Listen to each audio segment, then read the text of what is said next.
नमस्कार दोस्तों, एक बार आप सबका फिर से बहुत बहुत स्वागत है आप सभी के अपने यूट्यूब चैनल डियर गुरुजी पर। और जैसा कि आप सभी को पता है भाई, डेली पॉलिटी की जो क्लास है यहाँ पर आपकी करवाई जा रही है। और इसका टाइमिंग थोड़ा सा आज जो है आपका चेंज हुआ है, ठीक है।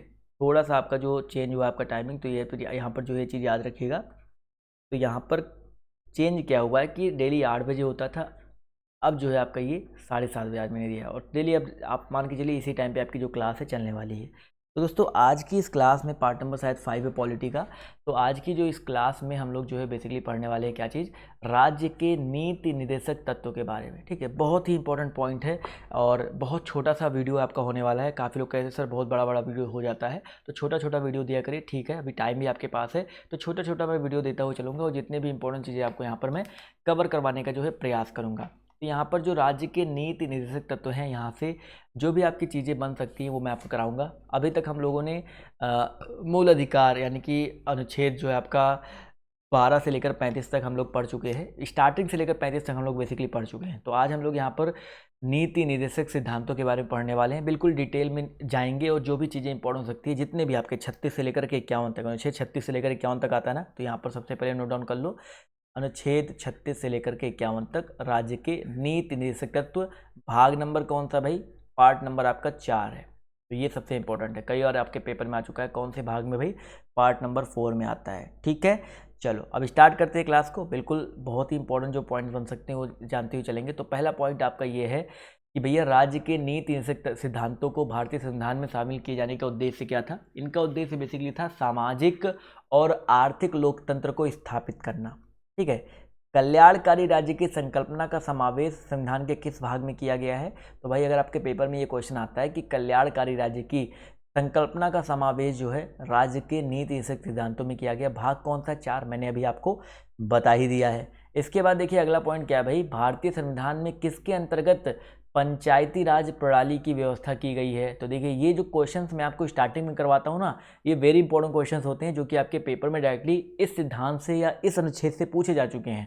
तो भाई पंचायती राज प्रणाली की जो व्यवस्था है आपका इसी सिद्धांत के अंतर्गत आता है, राज्य के नीति निर्देशक तत्वों के अंतर्गत आता है, ठीक है। इसके बाद देखो एक इंपॉर्टेंट पॉइंट यहाँ पर ब्रेकेट के अंदर दिया गया है कि भाई समान आचार संहिता राज्य के नीति निर्देशक तत्वों का भाग नहीं है, किंतु समान नागरिक संहिता जो है इसका भाग है, ठीक है। याद रखिएगा, आचार संहिता भाग नहीं है लेकिन नागरिक संहिता जो है इस नीति निर्देशक तत्वों के भाग के अंतर्गत आते हैं। देखो यहाँ पर एक इंपॉर्टेंट पॉइंट ये दिया गया है कि नीति निर्देशक सिद्धांत जो है वाद योग्य नहीं है। ये बहुत इंपॉर्टेंट पॉइंट है, इसको याद रख लीजिएगा। जो आपके नीति निर्देशक तत्व हैं, सिद्धांत है, वो आपके वाद योग्य जो है नहीं है। तो ये चीज़ जो है यहाँ पर याद रखिएगा। इसके बाद अगला पॉइंट देखो, थोड़ा सा जल्दी जल्दी चल रहा हूँ तो भाई थोड़ा धीमा हो जाता हूँ। अगला पॉइंट आपका ये है कि संविधान के किस अनुच्छेद में उद्योगों के प्रबंध में कर्मकारों की भागीदारी का प्रावधान किया गया है। तो अनुच्छेद 43 के भाग का में, ठीक है। अभी ये चीज़ें हम लोग डिटेल में पढ़ेंगे, क्या चीज़ है आपका ये भाग का है, उद्योगों के प्रबंध में कर्मकारी का भाग लेना। तो इसके अलावा अगला पॉइंट देखिए आपका क्या है कि भारत के संविधान में समान कार्य के लिए समान वेतन, बताइए सर जी, ये बहुत इंपॉर्टेंट क्वेश्चन है। अगर आपके पेपर में आता है समान कार्य के लिए समान वेतन, इसका प्रावधान कहाँ पे दिया गया है, तो राज्य के नीति निर्देशक सिद्धांतों में ही आपका इसका प्रावधान जो है दिया गया है।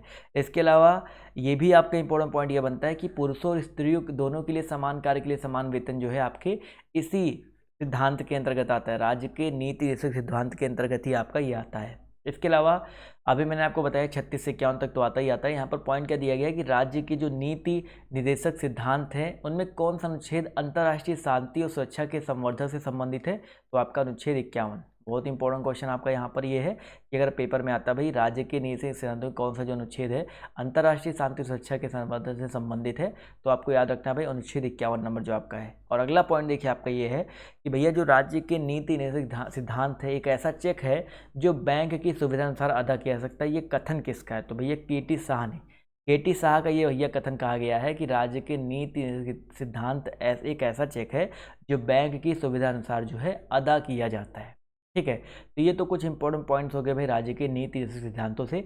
अब हम लोग बिल्कुल स्टार्ट करेंगे जो राज्य के जो नीति निर्देशक तत्व हैं उनसे संबंधित जितने भी अनुच्छेद हैं, अनुच्छेद 36 से लेकर के अनुच्छेद 51 तक एक एक लाइन में हम लोग जो है पढ़ते हुए चलेंगे।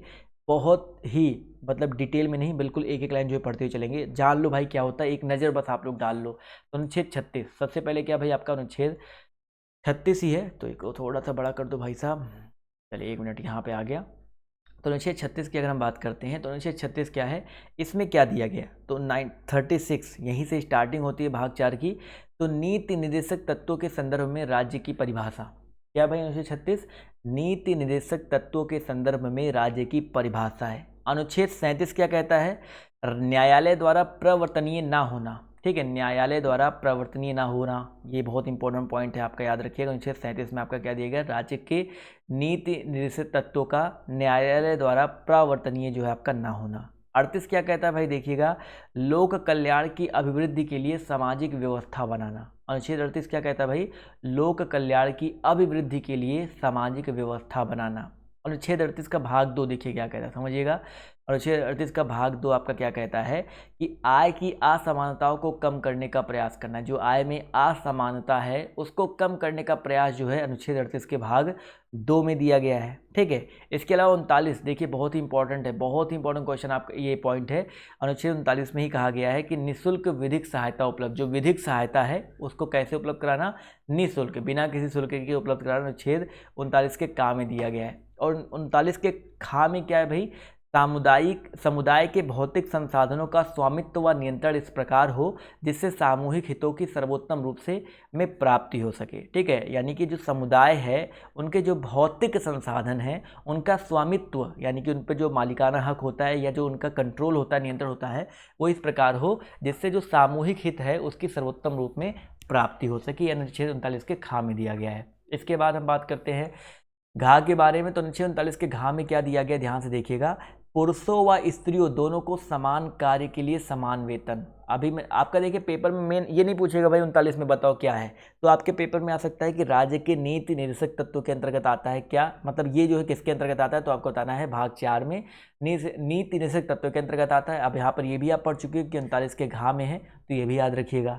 इसके अलावा अनुच्छेद 39 के अड़ा में देखिए क्या कहा है, 39 देख सकते हैं, बहुत इंपॉर्टेंट है। 39 में ही कहा गया है कि पुरुष और स्त्री कर्मकारों के स्वास्थ्य व शक्ति का तथा बालकों की सुकुमार अवस्था का दुरुपयोग ना हो, ठीक है। जो आपका 39 है ये क्या कहता है कि पुरुष और स्त्री जो कर्मकार हैं या जो कर्मचारी हैं उनके स्वास्थ्य व शक्ति का तथा जो बालकों की सुकुमार अवस्था है उनका दुरुपयोग जो है ना हो सके। इसके अलावा ये बहुत इंपॉर्टेंट है अनुच्छेद 40, देखो बहुत ही ज़्यादा इंपॉर्टेंट है, ये पेपर में आपका जो आता है वेरी वेरी इंपॉर्टेंट, मैं यहाँ पर आपके लिए लिख देता हूँ कि ग्राम पंचायतों का गठन अनुच्छेद 40 के अंतर्गत है, ठीक है भाई। ग्राम पंचायतों का गठन किसके अंतर्गत है भाई, अनुच्छेद 40 के अंतर्गत है। अनुच्छेद 41 क्या कहता है भाई, कुछ दशाओं में काम, शिक्षा व लोक सहायता पाने का अधिकार। कुछ दशाओं में काम पाने का अधिकार, शिक्षा पाने का अधिकार व लोक सहायता पाने का अधिकार अनुच्छेद आपका 41 में आता है, 41 में आता है, ठीक है।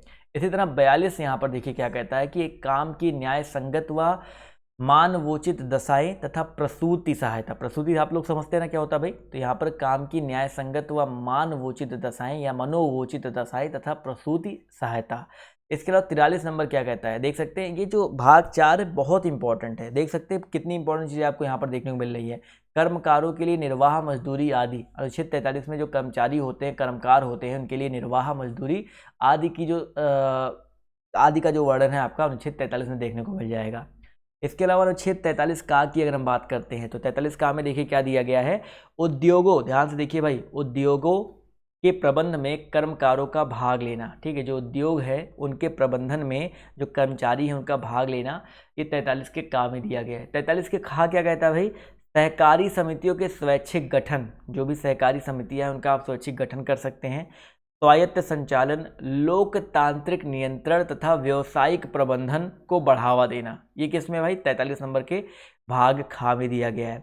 और ये देखो बहुत इंपॉर्टेंट है अनुच्छेद 44 कि सभी नागरिकों के लिए एक समान नागरिक संहिता, ठीक है। अनुच्छेद 44 क्या कहता है भाई, इंपॉर्टेंट है, इसको लिख लीजिएगा, सभी नागरिकों के लिए एक समान नागरिक संहिता। और इसी तरह सबसे इंपॉर्टेंट आपका अनुच्छेद 45 आपका आ जाता है कि 6 वर्ष से कम आयु के बच्चों के लिए निःशुल्क व अनिवार्य शिक्षा का प्रावधान, ठीक है। 6 साल से कम आयु के बच्चों के लिए निःशुल्क व अनिवार्य शिक्षा का जो प्रावधान है वो अनुच्छेद 45 में आता है। ये वेरी वेरी इंपॉर्टेंट है, इसको जो है नोट डाउन कर लीजिएगा। इसके बाद अगला पॉइंट देखिए आपसे यहाँ पर क्या कह रहा है, अनुच्छेद 46 की बात करते हैं। तो अनुच्छेद 46 क्या है, SC ST दुर्बल वर्गों के शैक्षिक व आर्थिक हितों की अभिवृद्धि।